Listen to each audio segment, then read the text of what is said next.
Well, our regular viewers and listeners may well have noticed that we haven't got David Scott with us today.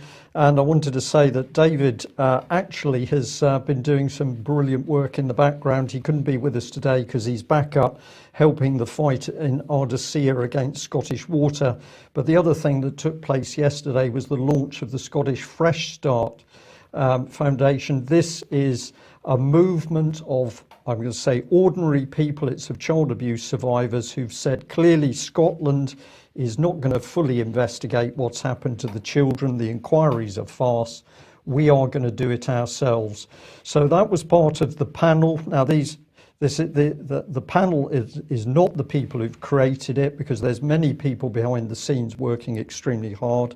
I've just put a couple of the faces on. David Scott on the left, Wilfred Wong there next to him, and also we've got Robert Green. But this is teamwork by a large number of people. And what are they going to do? Well, they're going to do this. They're going to run mobile conferences around Scotland. They're going to collect abuse survivor evidence, including that from satanic ritual abuse. And they are going to then convene common law juries to have a look at that evidence.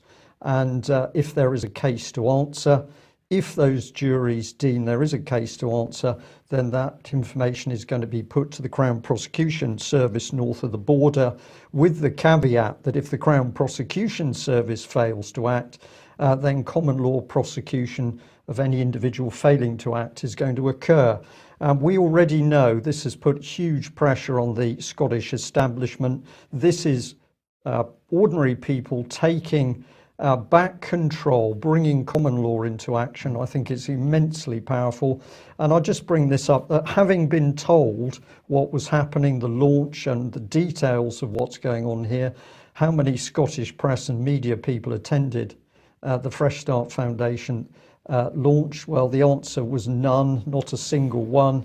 Obviously, there's no conspiracy to cover up child abuse in Scotland. No, I'm just going